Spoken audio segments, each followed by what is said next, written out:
Hello and welcome back to the 30-day Nature Connection Challenge. I can't believe we're on the penultimate day already. It has gone by so quickly, and there's been so much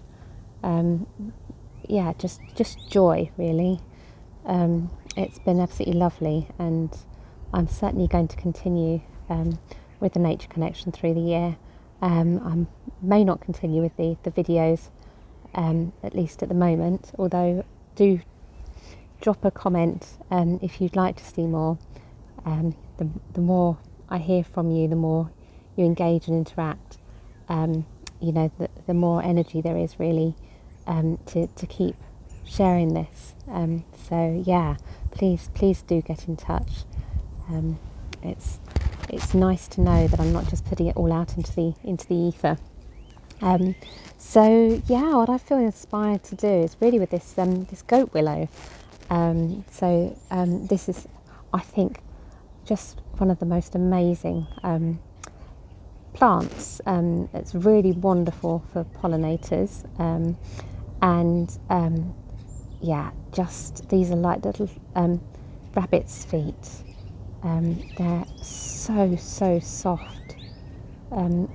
If you don't have a furry pet, coming in and greeting a goat willow like this is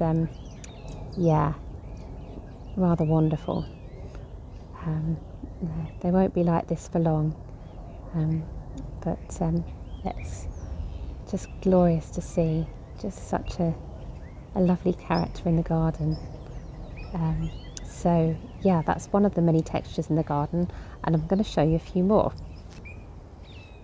So I've got our mini ponds there, but actually the texture that I want to show you here is this holly. Now if we're very careful, these lovely kind of waxy leaves can be with a holly in a respectful way without getting prickled. So I've just noticed there's one leaf over there. It's just such a bright green, I guess new growth, but different colour to the other darker green leaves. It's a feast for the eyes, this holly. So we've got this lovely smooth, and the leaves are really firm. They're quite rigid, which is perhaps unusual in leaves. Normally they're quite bendy and soft and supple. It's lovely just to take time to get to know each plant, but I'm going to move on to another texture. So here's a fairly obvious one, the bark. And it'd be nice just to close your eyes and just greet the tree, just explore the tree with your hands, and just get to know different feels. I don't know whether it's possible to tell different trees by feeling their bark without being able to see them. That's maybe one to explore.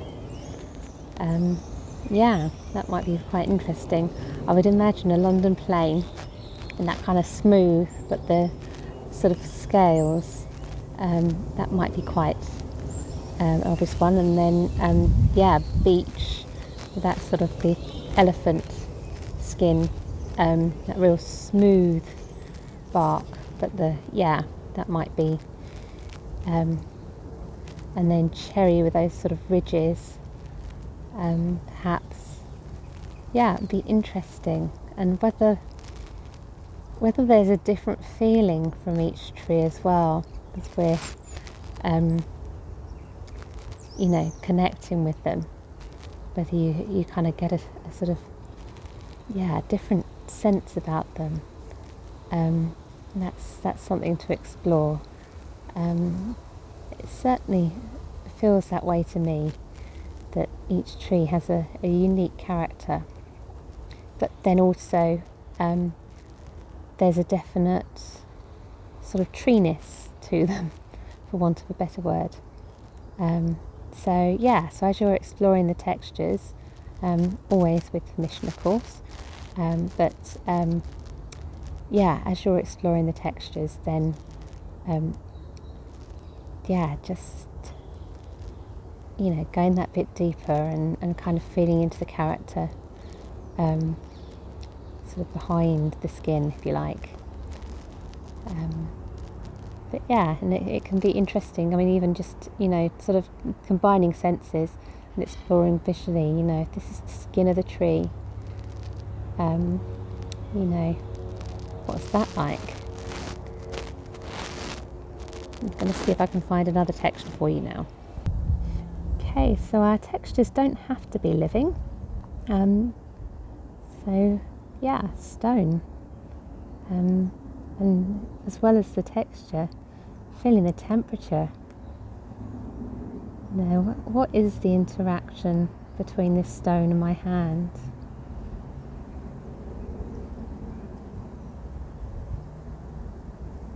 Maybe there's a sense of where they originally came from. There's a connection with the place of origin. And just exploring that.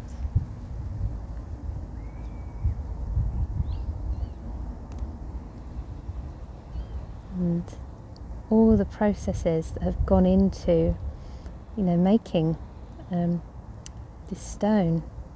And there may well be kind of formally living matter in this stone, not just the minerals and chemicals, but the remains of living beings from some time back in history. And lovely to find different stones to explore. And this one's much colder, and kind of smoother. There's less, feels like there's less kind of grit and everything picked up on the surface. A slight sense of the grit on the surface. So yes, I'll leave it there, and I'll be back tomorrow. I look forward to that.